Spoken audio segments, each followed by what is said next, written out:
I'm also a Mount Vernon Public Library trustee. The reason that we're here tonight is to present the Mount Vernon Public Library's budget. In addition, we were lucky enough to have the Mount Vernon City School District here. Superintendent Hamilton is here, and they will be presenting their budget also. So, without further ado, I want to introduce Evania Thompson, who is our director of the Mount Vernon Public Library, Jose Avello, who is our treasurer of the Mount Vernon Public Library, David Cambillo, our tech, and our youth in the background who will be live streaming on the Mount Vernon Public Library's website. Good job. Okay? Good evening to everyone, and thank you for coming out. So what we're going to do is talk about the facts and the figures about the library's budget proposal for 2019-2020.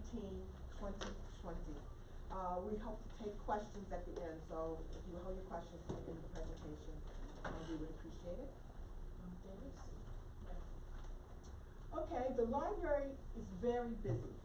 We have 14,067 patrons attending 620 children's programs, as children and adults, in 2018. 7,486 ebooks were borrowed through Overdrive, and we've added to our collection 7,909 new books. I would also go on to say that in 2018 we did some aggressive weeding as well of old and really unused materials, books that haven't been checked out in 10 years or so. So even though we have all these new books added, we've also removed a lot of old material. So the collection is pretty much about the same size it was last year. Our library card holders have increased substantially. In 2018 it was 32,917, and that is an increase of 3,757 from 2017. And the reason for that increase is last summer, this was an initiative of our board president. We really went to the school when the students registered for school. We went there and we signed up children for library cards. So that was a substantial amount for the increase. And so we have more children coming into the library, more children have library cards than ever before. So this is just little highlights on some of our programming. As I mentioned, we've expanded our e-materials, our e-books. We've developed increased access to information resources, including novelists for avid readers, and Canopy streaming service for online movies and documentaries. We've continued with FreeGal, which is very popular. It's a large downloadable database of songs that users can keep. And I believe you can download, I think, 5 songs at a time each session. We continue with the RB recorded books, which are digital audiobooks and RB digital magazine value collection. And our Let's Build Robots initiative that we raised the money for in 2017, we executed that in 2018. It was an innovative STEM team program. We had 11 classes held with 130 tweens served. We had a basic, intermediate, and advanced classes. All the children got to keep the robots, and actually their teacher was our tech here, David Cambillo. And we got a lot of good feedback. We still have a little money left from that little over 6,000 that we raised. We have about 1,000 left. So we're thinking about doing one more class this year in 2019. We've had noted author visits, discussions, and book signings. We have the very popular WARP tax preparation services. Health navigators, where people can come in, speak to a navigator, and get help in trying to figure out what to do with their health care plan, with Medicare, just how to structure their health care plan so that it fits them. And we've added, this is very new and very popular, Creative Bug, which is a tutorial system for arts and crafts, something like lynda.com, but for arts and crafts, and that is new and is proved to be quite popular. Other highlights, through community support, we remain the Central Library of Westchester County. That was a fight that we had in 2017. We won that fight at the end of 2017, but then the monies were taken away from us, even though we kept the status. And we fought to get that money back, and we have received a funding to replace that book fund from the Westchester County legislators for $50,000, which is more than what they took away from us, which was $30,000. So we're purchasing the required books that the state wants us to have when you're in the central library, which is adult nonfiction, which is research and reference materials, so that anyone who doesn't have access to a computer or to books can come in and do serious research. We've also increased purchase of new books for children, teens, and adults. We have a professional chess training for children, which has become very popular, and weekly blockbuster movie viewings for everyone, including the senior citizens.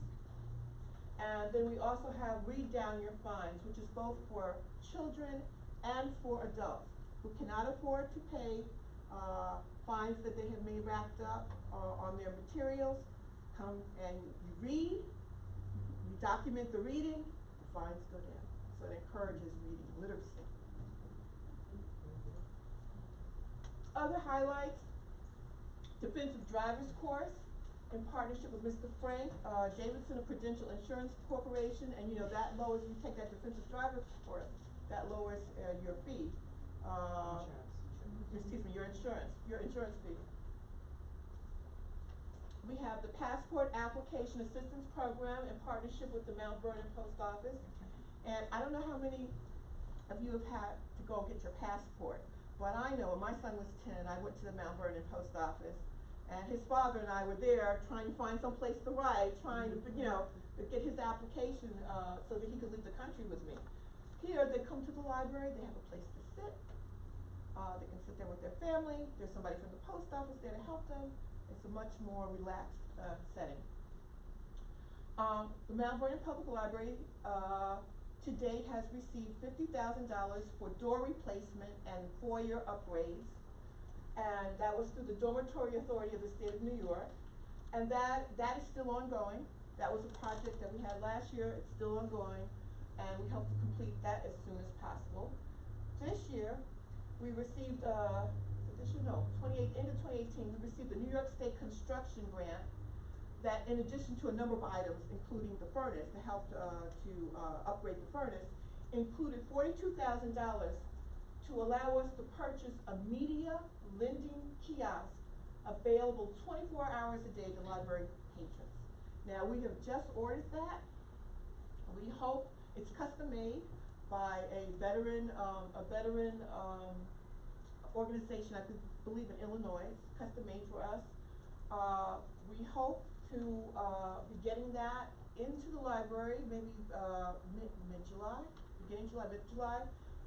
But first, we intend, because it's one of the first of this type, to show it at the American Library Association, to show that Mount Vernon is doing things, we're on the cutting edge. And the media would be, of course, for audiobooks, CDs, DVDs, because for adults, not for children, for adults, that is a substantial part of the materials that circulate in our library. And it'll be outside the library. Yeah, they can access it, so with the library card and get the materials out. Okay, so let us move on to the proposed budget 2019-2020. As you see, the most furthest column is the current budget, and then the proposed budget for 2019-2020.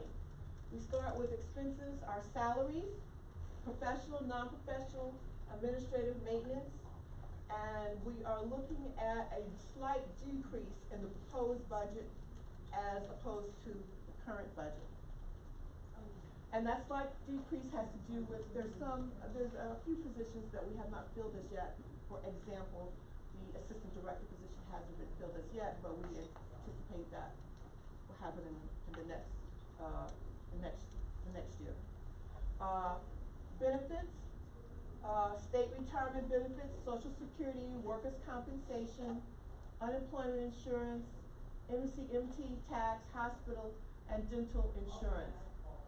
And in the proposed budget, you see that it's gone down slightly, for example, for state retirement and for hospital and dental, but, we're expecting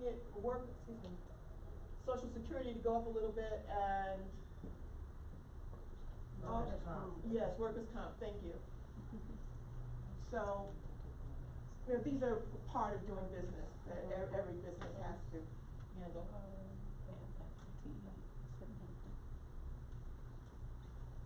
Okay, collection development, books, audio visuals, periodicals. And as you see, for 2019, we're budgeting pretty much the same amount as we did for last year, for the current budget. Library operations, supplies, computer equipment expense, computer software and supplies, telephone and telecommunications, our WLS membership, postage, office expense. That is really not growing that much. I see that the WLS membership has gone up slightly. And of course, all the 38 libraries in Westchester County are members of WLS. And what WLS does is, they are the sort of the system that supports all the 38 member libraries, and they run certain things like the websites for all the various 38 member libraries, the software, we just changed from Cersei to Evergreen with the checkout software, so that all the 38 member libraries talk to each other. Library operations continued, professional meetings remains the same, professional training and development going down a little bit, conferences down a little bit, publicity and printing is up, which reflects, cost of living increases and so forth. Election expense is up a little bit, furniture, just a little. Equipment maintenance is going down a little bit, and then again, that's because we've been doing a lot of work trying to upgrade everything, and that's beginning to pay off. Miscellaneous expenses, up just a little. Memberships, the same. Professional fees, actually down a little. So that's for total library operations, and then library programs, 50,000, which is about right, because, for example, we have performers who come in, and their cost goes up and so forth. And then new and cutting edge technology, it was 75,000 in the current budget, 50,000 in proposed. We've been getting a number of grants, and we're fundraising, so we're trying to cut how much we have to get from the taxpayers in that regard. Okay, so that brings us to building operations. Electricity, going down a little. Fuel, which always goes up no matter what happens. Custodial supplies, just up slightly. Building repairs remains the same. Security guard services, up slightly. And I think that reflects the law, the minimum wage law that is in place. Service contracts, up a little. And then miscellaneous is down a little. So our total building operations is just slightly higher than what the current budget is, not by much. Then we have insurance remains the same, grant expenses remains, actually it's gone down a little, and the marketing remains the same.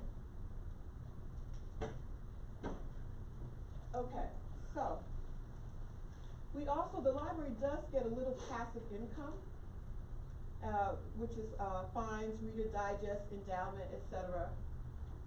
And you can see the numbers. We expect a little increase in that.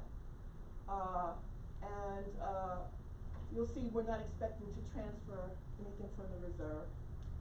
So the amount to be raised that we're hoping to be raised by the tax levy, we're asking the citizens, the taxpayers, to pay a 2%, homeowners to pay a 2% increase. Which is very small compared to all the other 38 member libraries. I know New Rochelle asked for 4%, and maybe 4.5%, if I'm remembering it correctly. So we're asking for 2% and so that will raise $93,708 more than what we had in the current budget. The libraries, again, I'm gonna just repeat this, the library is asking school district residents to approve $4,779,094 in community-based funding. And this just kinda is a pie chart to just show you where everything goes. The majority of our expenses, of course, the salaries, and then benefits, and then library operations. I think our building operations may be a tad bit higher than most, but we have a very old and a very historic Carnegie Library building. We are the only Carnegie Library building that's still functioning as a library in the Hudson Valley. So, of course, you see the library programs, new technology, and then collection development. So we have a commitment, and we hope the public has a commitment to library programs and services. Again, we are asking school district residents to approve $4,779,094 in community-based funding, and that tax levy increase is $93,708 and represents a 2% increase in what we asked for last year. So, your vote counts. Please come out and vote. And not just vote, come see the library, you know, come in. If you don't have a library card, get one, you know? And you will find that we are willing to serve you, and if you don't see what you want, you can ask, and we will do our best to get it for you. Okay, so now the polls open, the voting is on May 7th, Tuesday. The polls open from 7 a.m. to 9 p.m. in the Gray Screen Baker Community Room. And we have absentee ballots available at the periodicals desk, and the proposition will pass with a simple majority of those who vote. And if you have further questions, you can call me. It's my phone number there. And at this point, I will take questions, if any. And Mr. Bello is here to also answer questions. I have a question. Can you please speak about the capital campaign, the fundraising that you're doing regarding the Teen Tech Lab? Yes. One of the things that we've been trying to do is to, as I said, raise money so that we don't really have to burden the taxpayer. We've been working with a steering committee that is comprised of the Westchester County Association, which is interested in expanding broadband throughout all of Westchester. They believe that broadband, and we believe with them, will drive the future in terms of getting jobs, making jobs, and even people applying, putting their applications for jobs. And that includes having access to computers, having access to Wi-Fi. And just to throw it as an aside, the Mount Vernon Public Library has the fastest broadband of any library in Westchester County because we have E-rate. And that E-rate, I will say, was an initiative that was proposed and instigated actually prior to me arriving by the board president.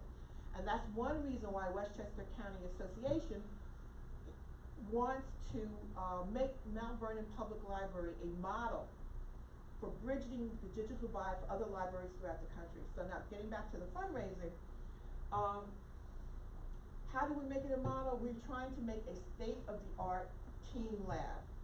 Anyone who's ever heard me speak at the City Hall for the CDBG. Thank you, CDBG grants will know that our teens are a very underserved community, very, very underserved. And so we think we can address that by putting a state-of-the-art teen lab, because the adults, if you ever used our library, the adults really don't like the teens, young adults in their section. They have different interests, they make different noise, they have different needs. We have a teen section, but it really needs to be upgraded. We need software, we need computers, we need electrical infrastructure. What we want to have is also podcasting rooms. We want to have couches, if possible, for the students to lounge and use their laptops. We wanna have laptops for them to, check out if they don't have any, and to use right there. We want also a teaching area where, they can, get taught on, visual, literacy in terms of statistics and visual information. Because it's not quite, it's not quite the way it used to be in terms of just books. You have to be able to look at visual,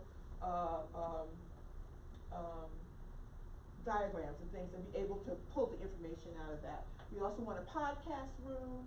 We want them to be able to be creative and to really prepare themselves for the future and not be left behind. So that's what the fundraising is for. Now, in addition to Westchester County Association, we have some members who are from Sterling Bank. We have a trustee who is with the Boys and Girls Club, is on that steering committee of Mount Vernon. We also have someone from the planning department for the city.